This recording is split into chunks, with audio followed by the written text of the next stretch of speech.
दोस्तों कल्पना कीजिए एक ऐसा आदमी जिसके पास खुद की सेना है, टैंक नहीं है, देश नहीं है, लेकिन फिर भी सरकारें उससे डरती हैं और युद्ध उसी सबके सिपाही लड़ते हैं। यह कोई फिल्म नहीं, आज की दुनिया की सच्चाई है। दोस्तों आज हम बात करेंगे एक ऐसे अरबपति की जिसकी प्राइवेट आर्मी ने अफगानिस्तान से लेकर इराक तक खूब खून पैसा बहाए। इस कहानी का नाम है the private army of billionaire. दोस्तों इस आदमी का नाम है एरिक प्रिंस, अमेरिका के एक अरबपति जो कि नेवी सील से जुड़ा रहा, कट्टर राष्ट्रवादी और ताकत का खुला समर्थक। दोस्तों इसके पिता का नाम एजर प्रिंस था। अमेरिका की एक बहुत बड़ी इंडस्ट्रियल कंपनी के मालिक थे, यानी कि पैसा पहले से ही घर में था, केवल कमी थी तो सिर्फ हथियारों की। दोस्तों 1997 में एरिक प्रिंस ने एक कंपनी बनाई, नाम रखा ब्लैक वाटर। दिखाने के लिए एक सिक्योरिटी कंपनी थी, लेकिन असल में एक प्राइवेट आर्मी फैक्ट्री। यहाँ ट्रेनिंग मिलती थी स्नैपर्स को, कमांडोज को, युद्ध विशेषज्ञों को। सरकारों को सैनिक चाहिए थे और एरिक प्रिंस सैनिक बेच रहा था।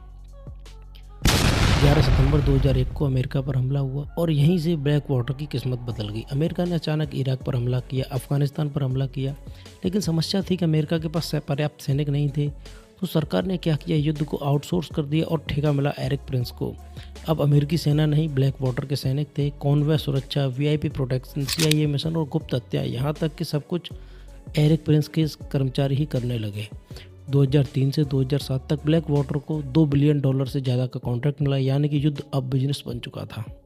साल 2007 तक इराक बगदाद निसौर स्क्वायर की नाम की जगह पर ब्लैक वाटर के सैनिकों ने भीड़ पर अंधाधुंध गोलियां चलाईं।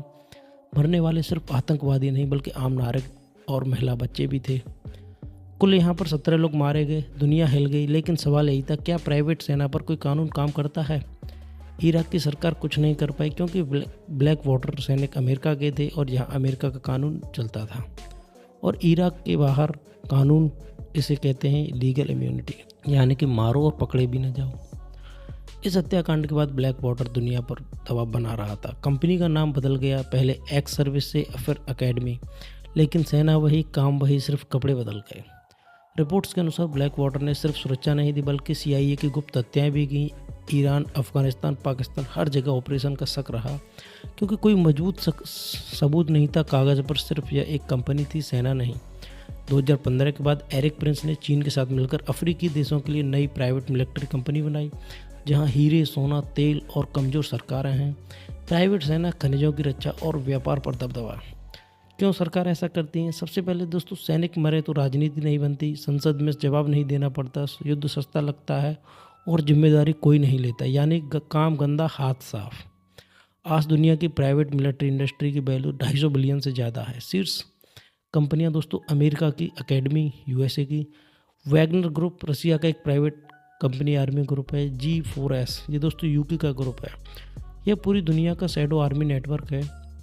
तकनीकी भाषा में मिशनरीज, लेकिन नाम बदल गया, अब इन्हें कहते हैं प्राइवेट सिक्योरिटी कॉन्ट्रैक्टर्स। नाम बदलो, इमेज बदलो, लेकिन धंधा वही रखो। आने वाले युद्धों में देश कम लड़ेंगे, कंपनियां ज़्यादा लड़ेंगी। सेना नहीं, कॉन्ट्रैक्ट होंगे। सैनिक नहीं, पेमेंट स्लिप होंगी। दोस्तों एरिक प्रिंस सिर्फ एक आदमी नहीं बल्कि वह संकेत है कि इस बात का कि भविष्य में युद्ध सरकारें नहीं, अरबपति लड़वाएंगे। कानून काम नहीं करेगा और सिर्फ पैसा राज करेगा। अगर आपको लगता है कि युद्ध सिर्फ देशों के बीच होते हैं तो आपने आज तक नई सच्चाई नहीं देखी। यह कहानी थी एक अरबपति की निजी सेना की। दोस्तों इस वीडियो को शेयर करें क्योंकि यह कहानी हर उस इंसान को पता होनी चाहिए जो समझता है कि दुनिया सिर्फ सरकारें चलाती हैं। दोस्तों आपको स्टोरी कैसी लगी आप हमें कमेंट बॉक्स में ज़रूर बताएं। धन्यवाद। इसी तरह की स्टोरी देखने के लिए आप हमारे चैनल अनटोल्ड स्टोरी को सब्सक्राइब करें और इसी तरह की वीडियोज़ देखते रहें। धन्यवाद।